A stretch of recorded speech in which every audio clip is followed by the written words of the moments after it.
cautionary tale about online journalism. It's about learning firsthand how the internet can be a beautiful and terrible place to break news. It's about choosing what kind of writer you want to be. In June, the biggest story of my career was published. It was a result of 4 months of investigation based on my interviews with 11 former employees of a company named Team Bondi, who made the biggest and most expensive video game ever made in Australia called Noire. These 11 sources all spoke to me on the condition of anonymity. Between them, they'd spent a combined 24 years working at Team Bondi. They each alleged that their experiences working there were uniformly terrible. Long hours, no overtime pay, a praise-free workplace led by a guy who treated them like crap. As a result of these factors and high staff turnover, the game took 7 years to make, which is an incredibly long time in the games industry. I put these allegations to the Team Bondi founder, who did not deny what his former employees had told me, and made no apologies for his style of management. My story encapsulated all of this, and was published on the gaming website IGN. Within 24 hours, it had received over 120,000 hits, and was being reported and analysed by the gaming media around the world. My 4 months of patient work, including building trust with my sources, and many conversations with IGN's editors about the story's final shape, were reduced to a handful of quotes and rushed summaries written by other gaming journalists. To my knowledge, nobody tried to track down my 11 sources and verify what they had said, nor did anyone seek additional comment from Team Bondi. Soon after the story was published, 2 other former employees emailed me and provided some more information, including emails they'd kept from their time working at Team Bondi. This new information shed more light on the fact that the company had been stringing their employees along for years, consistently saying that the game was close to release, even though it clearly was not. I combined this new information into a supplementary feature article that was published on the gaming website gamesindustry.biz. One of the more interesting comments made by one of my sources in this second story related to the breakdown of the relationship between Team Bondi and Rockstar Games, who published the game. You might know them as the guys behind games like Grand Theft Auto and Red Dead Redemption. My source said, and I quote, "I've heard a lot about Rockstar's disdain for Team Bondi, and it has been made quite clear that they will not publish Team Bondi's next game. Team Bondi are trying to find another publisher for their title, but the relationship with Rockstar has been badly damaged." Now keep in mind, these are informed comments made by a person who worked at this company for a few years. Still, these are pretty strong allegations to make about some high-profile businesses. My source has inside knowledge for sure, but it's very easy to start these kind of rumours. Namely, that one of the most high-profile games companies in the world has decided to cut ties with the Australian studio that they'd sunk millions of dollars into. In the eyes of every sane and rational person in the world, though, allegations and rumours stay just that until they're either confirmed or denied by those in the know. Over the next couple of days, I was surprised to find that many websites were not exercising caution when publishing these additional rumours.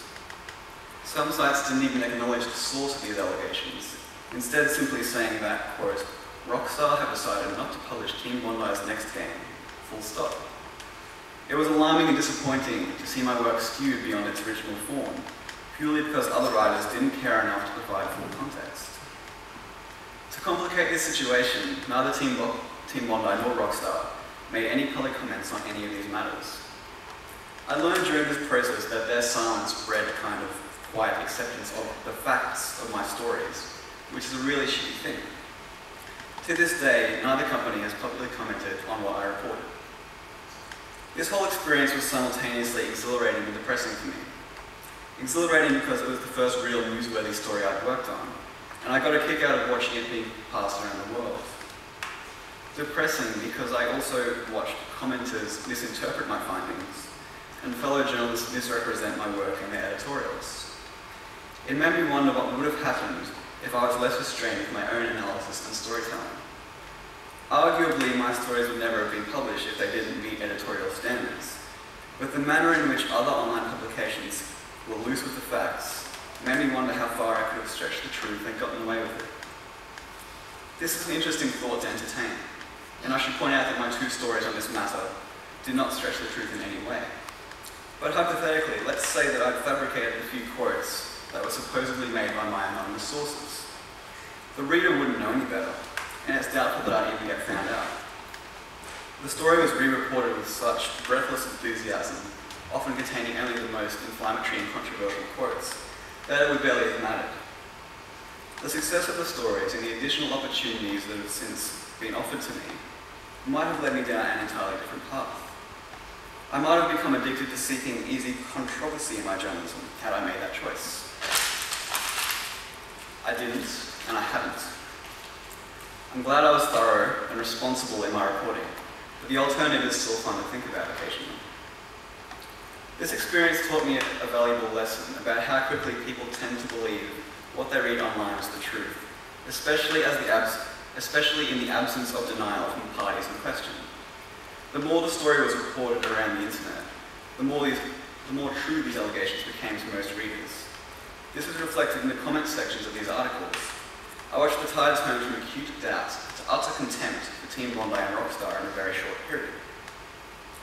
This experience taught me that no matter how thorough and careful I am with my own work, once a story is published online, it's completely out of my hands. I think that in the rush to first, some web publishers are a little loose with their words. This is troublesome because whoever reads their articles may not have the time or inclination to read the initial source material. And if a website has their facts wrong when re-reporting a story, then the reader's understanding of the situation may be compromised. It's hard to shift facts in people's minds once they've come to a conclusion, and I think web journalists, editors, and publishers have a far more pronounced responsibility than their print counterparts to check the facts and exercise caution before hitting publish. It's tough though, because on the internet there is little incentive for this kind of cautionary, responsible journalism. Inflammatory and controversial stories spread much faster than their circumspect alternatives.